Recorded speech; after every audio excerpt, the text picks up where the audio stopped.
Pete, good morning. How are you, my man? What's up? Hanging out.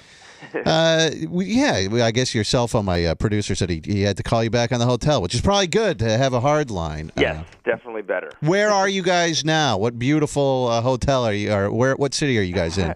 We're in Connecticut at the Mohegan Sun. Oh, that's actually, they probably actually have pretty decent rooms at that place, I bet. Yeah, it's cool. I mean, I found a little bit because I guess my first casino experience was Vegas, so I kind of feel like when I'm like in Atlantic City, I'm like, oh, we're in Vegas, and then I look out the window and I'm like, no, it's not Vegas. So here I looked out the window and I was like, it'll probably look like Vegas, and you look out and it's like, no, it's like lush Connecticut. So have you ever been up on stage and done that? Sometimes you'll see YouTube videos of gaffes that someone will say like, hey, it's great to be here in Vegas, and you're actually in Toronto or something. I've started one and changed it. The thing that I do more than anything is I think that sometimes I get more excited to play certain songs than other songs in the set, or I have some kind of weird set list dyslexia where I start skipping ahead and then I start talking about a different song, and then I notice that everybody in the band is giving me all kinds of different looks, and I'm like, I don't know what's going on, and that one always ends up being pretty funny because usually the audience ends up my band will put me on blast, so the audience usually finds out about it.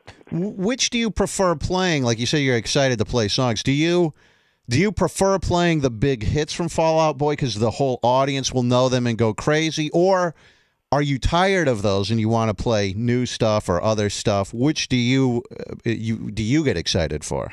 I like playing, lately I've liked playing the new songs just because we haven't played a bunch of them live, so that's kind of exciting.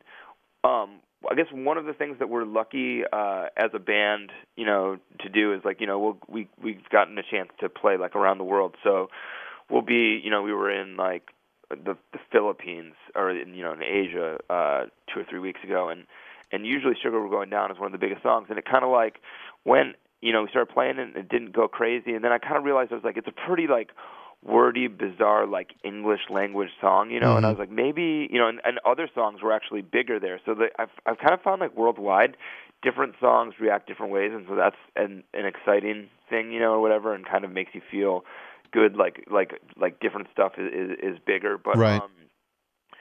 I guess in general, I don't know. I'm trying to think what song. I'm all over the place. I like playing, I guess, a lot of it, but the new stuff or certain stuff will stick out to me as wow, I'm really excited to play this song tonight, or sometimes a really old song, and sometimes I guess songs that the one thing you don't want to ever do is end up feeling like you're Fred Flintstone, checking into Break Rocks or whatever kind of thing, and so we try to switch it up and throw new songs in here and there. Yeah, do you ever look? I've been doing radio I'm 37 now, and I've been doing radio since my 21st birthday, so that's a long time, and I love doing radio, but some days. It's a great job. I love it. Some days, though, I come in and you just don't feel like working. Do you ever have that feeling when you go out and you do a performance? Are you ever up there on stage and you go, man, I just don't feel like being here right now? I feel like the only times that has ever happened is when we'll have these kind of more Spinal Tap moments, kind of, where you're wow, we're playing on you get set up for these really weird ones where you're I'm playing on a yacht for this kid's 14-year-old birthday, and some Arab guy's birthday kid. Yeah, they're not even really listening to me. We're kind of just here as one more animal at the zoo. But the one thing that we've gotten is we have a couple of microphones on stage that are only the band and the techs can hear, and so we have a lot of fun little goofy jokes, and there's lots of ways to make it fun, because at the end of the day, my dad had a real had a real job growing up, and my grandpa had a real job, and my sister has a real job and stuff, and we're so lucky to be doing what we're doing. So if you can't find a way to make playing rock music live fun, then you should be doing something else. Yeah, you mentioned your dad. He was an attorney. Yeah. Your grandfather was an ambassador, I think, an ambassador to something, I believe, yes, right? He was to I'm gonna screw it up. It was either Sierra Leone or Sri Lanka, which I know are big differences. I think Sierra Leone. And so here you are. You're in a band. You're playing music. I don't know what your family is like, but did they have any reservations? I mean, because that seems to me like those are very esteemed jobs, very held in high regard. And then you go down a musical path. Did they have reservations about that? I think like at first it was weird. I was in school at the time. I was going to school for political science, and we were doing the band at the same time. And when we were doing the band early on, like nobody cared, like except for the guys in the band. And we were doing all kinds of stuff. Like we were like wheat pasting flyers around Chicago and giving out free tickets, and a lot of the stuff you did before. I mean, like the internet was there, but it wasn't what it is now, whatever. And I remember we were playing this show at the Metro in Chicago, and it was like our first time headlining there, and like we got like just to like like we couldn't afford anything cool at the show, so we got like inflatable kind of like sex objects or whatever. So there was like an inflatable like male part, or whatever, right, that was like 6 feet tall that I was like, I'm throwing this into the crowd. I threw it up onto the balcony, and I just see my mom, like, stomping on it, like, I was like, oh, my God, this is, like, the worst moment of my life. I was, like, trying to stomp out this, like, 6 feet giant, like, prosthetic, like, penis. And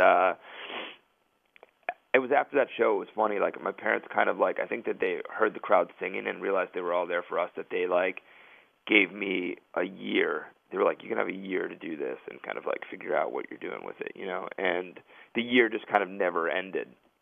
And the one thing I have to say, like, with my parents is they've always been, like, they're like they met working for Senator Biden's campaign, and they're have these very, like, beliefs that they're very steadfast in. But, like, I think my parents like to be a little different. Like, we grew up in, like, complete, like, Republican territory, and my, like, dad was literally like the only Democrat in the area, and like had signs like all around our house about it, whatever. And so I think he kind of likes being a little bit different. And as long as I don't beat him at tennis or ever win an argument with him at the dinner table, I think I'm doing all right. Pete Wentz from Fall Out Boy is on with us. They will be here at the Wolstein Center on Wednesday, September 11th. WolsteinCenter.com for tickets. I read, and sometimes I hear stories like this. I don't know if this is true, but that you only had one semester in college before you graduated, and you dropped out with just one semester left. Is that accurate? Because to me, I would look at that. I hated going to school, hated college. I dropped out. I would go, if I was only one semester away, though, I would have just finished it for the hell of it. And that way you keep the parents off your back. You have something to fall back on if the music thing doesn't work out. Did you really have just one semester left? I think I'm like 13 credits away. So I think it's like basically kind of like half a year. Yeah. I don't know. I thought about it. I even like, and like no one really knows this. In our time off, I like thought about doing it online, just to do it, like you said, like, because it's like you're right there, why not? And man, it is really hard, especially like online. It's like you atrophy a lot of that stuff if you don't do it for like 10 years, 15 years. Like I was like, wow, this is like a very young person's game, or else you have to be completely dedicated to it.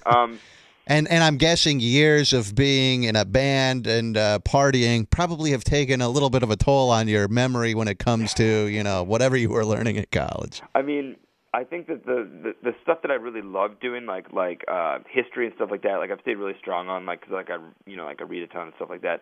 But there's some stuff like there was even like certain basic like college math that I was never really that interested in, and I don't think that I've gotten any better at. Yeah, that's why I hated school, because there was so much. There were some things that I was really interested in.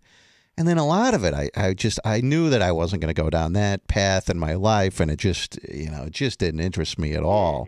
Yeah. What did you do? Fall Out Boy sort of took a hiatus in, I think, 2009, and just got back together this year. So, what did you do during those 4 years? It was like a long, strange 4 years for me. First being, I think like I was probably the last one in the band that really wanted to take the break, so it was hardest for me. And I think that I hadn't really ever gone through my adult life as not being a part of Fall Out Boy, so it was like a scheduled part of my life, and it was like I felt like there was like a big hole in who I was.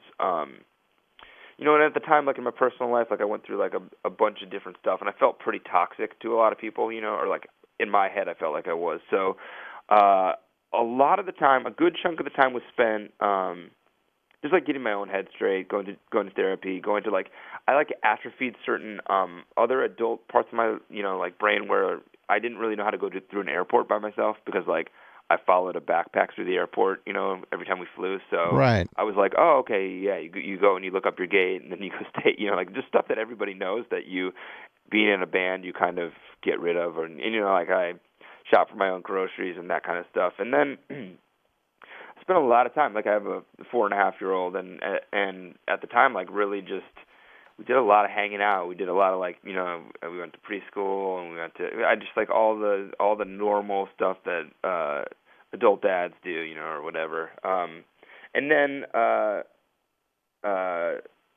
between that, like I did some music. I did like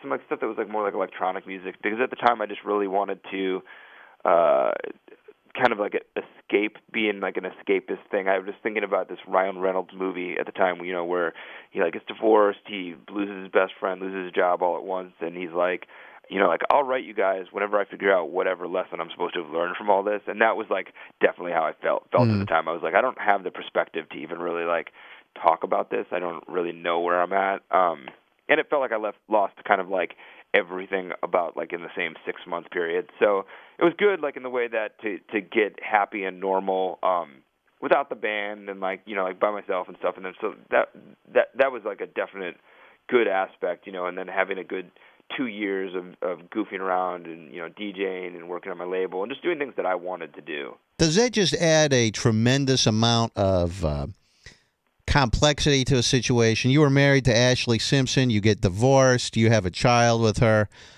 Just because that kind of stuff happening in the public eye and in the media and that kind of stuff, does that make it much harder to go through something like that? I think at the time it did. At the time I thought, everybody knows everything and they know everything kind of wrong. And, I spent like a lot of time in my own head, like being like, like we don't know how the internet turns out. Like I don't know what the internet's going to be like, and I couldn't have guessed what the internet would be like now, but I can't really guess what the internet's going to be like in 10 years. And like I don't know that I want like my kid like reading through like it just became really important to take the high road and do the right thing. Just because like I'm not sure how history will treat all that. Otherwise, like it may be in ink that you can find anywhere. So like in some ways it was really good to have my son because he really like focused me and like I would go hang out with him instead of like paying attention to what was going on in the press and that kind of stuff. And I think there was something freeing in the way where I was like, like it can't get any worse right now, and like if we want to go like outside and like we used to go outside and like we would take these little hammers and smash rocks by our house because that's like something like little kids want to do, and I remember doing that kind of stuff. And I was like, I wonder if like a paparazzi will like show up and like take a picture of this. This will look real weird. And I was like, who cares? This is like what we want to do, and this is what he wants to do. This is and it was a really freeing moment because there was nothing besides whatever I felt internally. Like I was like, as long as I don't feel weird about it, how goofy this picture will look, that's fine. And have you guys been able to, since you have a child together, have you been able to work together on that kind of stuff, like seeing the custody and seeing the kids and that kind of stuff? Yeah, I mean, I think the farther out you go, the easy, the farther away from any of that stuff, the easier it is. I think the thing that's most important is like as parents, we do well. It's like always about him and making sure each other sees him, and we obviously both live pretty hectic lives, so being able to make time for that has been really good and really easy. Pete Wentz is on, and the Fall Out Boy is going to be at the Wolstein Center Wednesday, September 11th, 7 p.m. The website for tickets is wolsteincenter.com, and I believe that there are still some tickets available for that show. Pete, I I appreciate you coming on the show. I wish you luck with this tour and everything that you have going on. It's the Save Rock and Roll Tour. Yeah. And good luck with this. Have fun on this tour. And I appreciate you coming on the show, my man. Thanks for having me call in. I appreciate it. Thank you. Pete Wentz. Love him. Seems like a cool guy. Yeah. I like him. I like him already. Love him.